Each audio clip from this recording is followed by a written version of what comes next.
Have you ever had your mind blown? If not, I think it's time I've showed you something. Experts are raising safety concerns about a countermeasure adopted at the Fukushima Daiichi plant to stop a nuclear meltdown. Soon after the March 11th disaster, fire trucks were used to inject water into the reactors in an attempt to keep them cool. But a survey by NHK and experts shows that more than half the water probably didn't reach the reactors. NHK reporters studied the countermeasures with experts. They conducted an analysis using a map of the pipe layout for the number 3 reactor. The examination shows that an insufficient amount of pumped water reached the reactor. The water pumping was intended to cool the nuclear fuel inside the reactor. Workers connected the fire truck's hoses to the reactor's pipes. They tried to send water through them. But it's likely that some of the water entered a condenser instead of the reactor. The pump that circulates the condenser's water could have prevented this problem. If the pump had been working properly, it would have stopped the injected water from entering the condenser. But when the disaster struck, all power sources were knocked out and the pump didn't work. Experts investigating the problem found that about 55% of the pumped water had leaked away. They concluded that a meltdown could have been averted if 75% of the water had reached the reactors. The latest analysis raises questions about the safety of Japan's nuclear plants. Fire engines are being deployed to these plants as a precautionary measure. But 2 years after the Fukushima Daiichi accident, no one knows for sure whether fire engines can pump water into reactors in an emergency. It's too early to conclude that deploying fire engines can guarantee safety. It's important to make sure that the water from fire engines reaches the core of the reactors. Japan is observing the second anniversary of the March 11, 2011 earthquake, tsunami, and nuclear accident.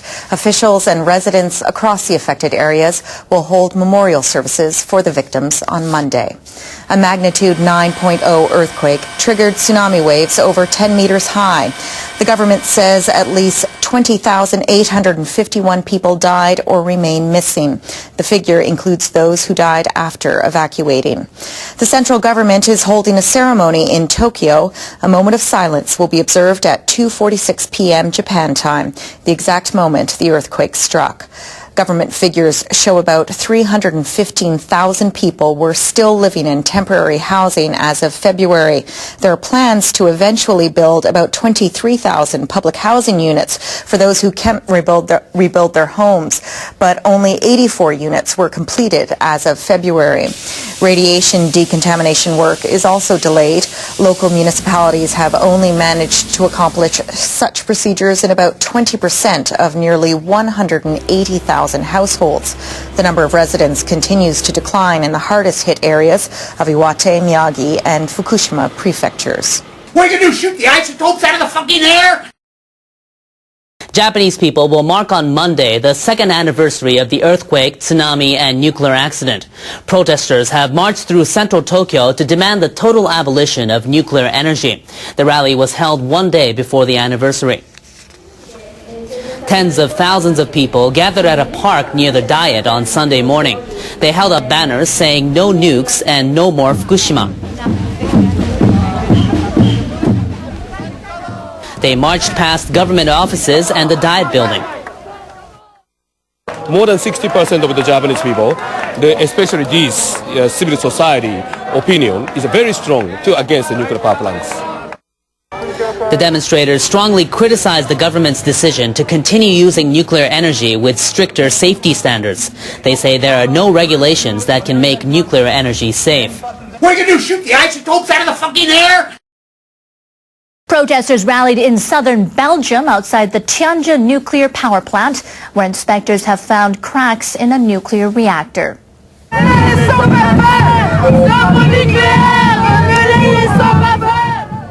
Protesters called for the immediate closing of all nuclear reactors. Belgian inspectors found cracks last year in 2 of the nation's 7 nuclear reactors. Operations are being suspended until their safety is confirmed. What's so funny now? I'm so sometimes just think funny things. It's obvious that we must not depend on nuclear power after what happened with the Fukushima disaster. We just don't see that nuclear is the future. It just belongs to the past, and we don't want that for our kids. More than half of Belgium's electricity is supplied by nuclear power. The country has decided to scrap all of its nuclear plants by 2025. But those opposed say abolition will lead to dependence on energy imports from neighboring countries. I never want to make myself 100% clear with you guys.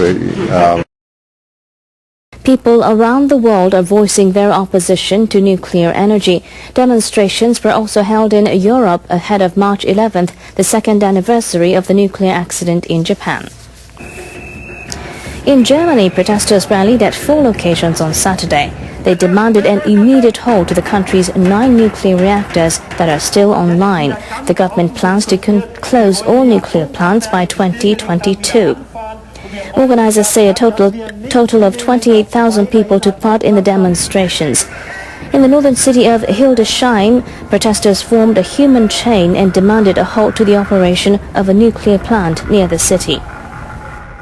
The accident in Fukushima was a warning to Germany. I believe that nuclear power puts future generations at constant risk.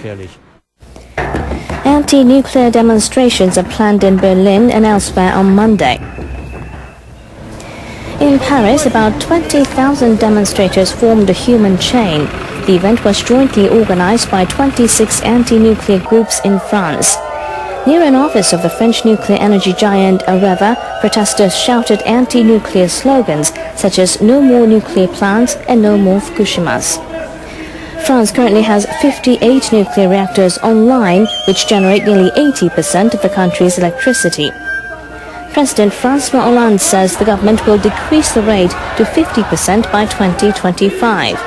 A recent poll suggests that French people supporting nuclear power outnumber opponents by a large margin. It's a yes for me too. I mean, if we can't trust people not to lie to us, what are we doing here?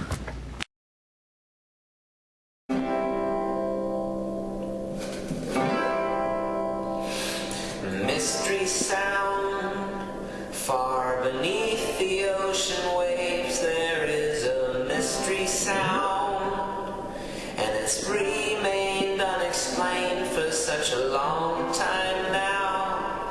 Oh, scientists, they call it the bloop.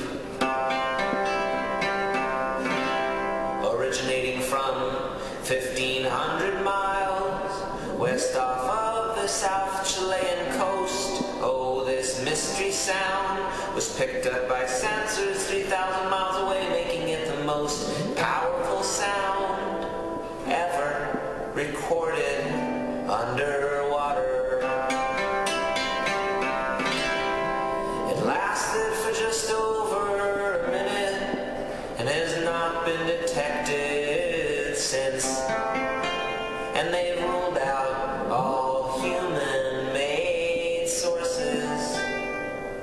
At this point, it could be anything from giant squid to Cthulhu.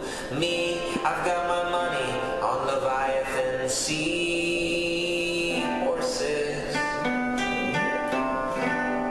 Oh, mystery sound, thank the flying spaghetti monster for the mystery sound. It's so nice that on this earth mysteries can still be found.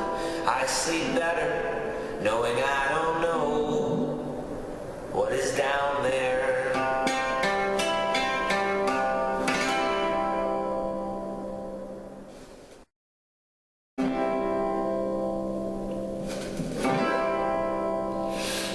Mystery sound far beneath the ocean waves. There is a mystery sound, and it's remained unexplained for such a long time now. Oh, scientists, they call it the bloop.